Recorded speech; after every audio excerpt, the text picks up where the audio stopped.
If your why isn't strong enough, you will fail. You will crumble. I've done it many times. You see, a lot of the times we do things just because we feel like we're having FOMO, or we feel like this is something that we should be doing. Like those tweets that are like, at 30 you should have this, this, and this, or at 20 you should have this, this, and this. It's like, no, there's no cheat codes. There's no formula. All right. So the reason why having a strong why is important is because whenever you find yourself kind of curving outside that lane you're on, that path you're on, you're kind of curving, that why will hit you in the face. You're like, okay, I don't want to be met with that thing again. That thing almost that thing almost took all my brain cells.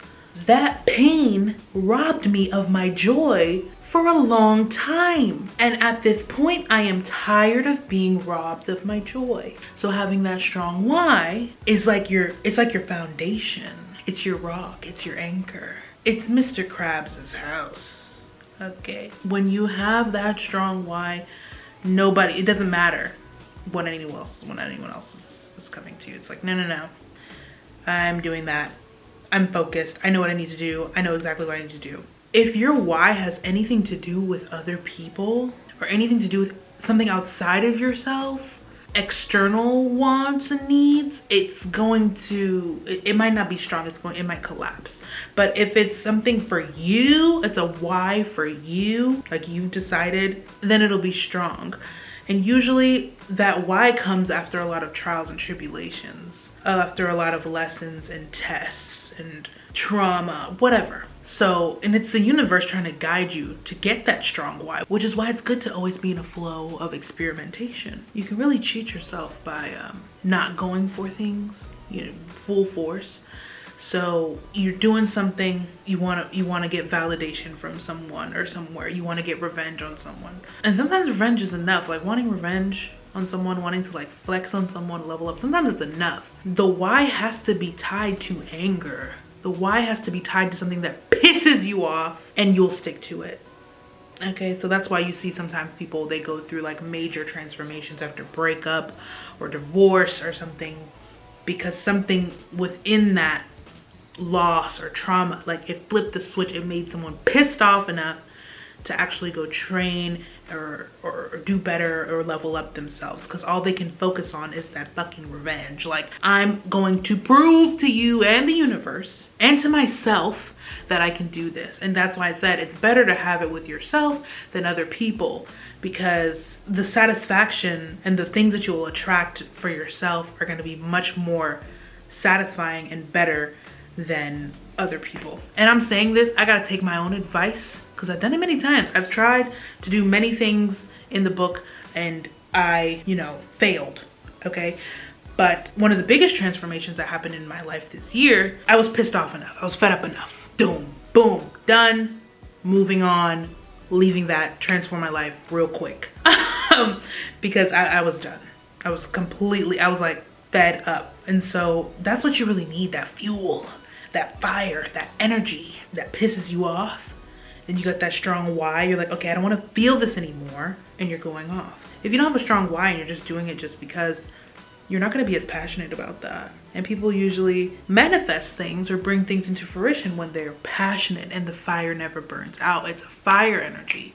It's like, I must do this. That's why in astrology, the houses 159 are dharmic. They're fire houses, fire signs. They're ambitious. They're leaders. You're Mars, Sun, Jupiter. Like, that's what I'm talking about. You have to have that will inside you to kind of just keep the fire on, even when you're sleeping. In the dream realm, you're not even giving up. You won't be tempted. People are gonna come in and try to tempt you with this, that, and the third.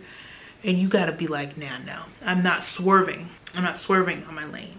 That video I posted about everyone being lunar, no one has a strong why. Everyone forgets their why. A few days pass, I forgot what I was doing. I forgot I was doing this, and this. Let's be for real. The strong why will take you far, okay? To heights you couldn't even imagine, okay? Because you just stuck to something. It's your foundation.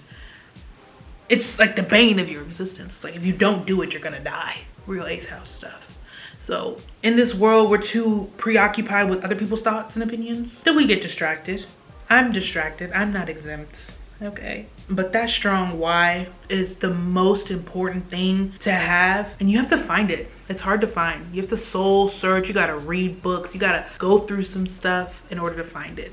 That's why like in my early 20s and then like my 19, 18, I didn't know what the hell was going on. I went to church the other day and I wrote something in my notes. He was like, the bishop was like, if you receive something before you are meant to receive it, that's a disaster, right?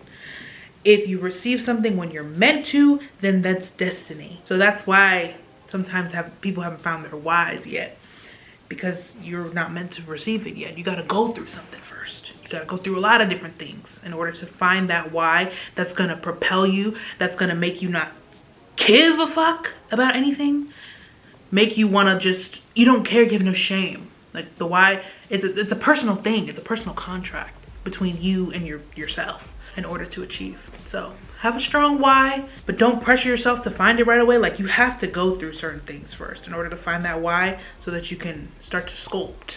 You have the foundation as your why, and then you start sculpting, and then time just keeps going by and you've been sticking to your why, and then you're in a new reality.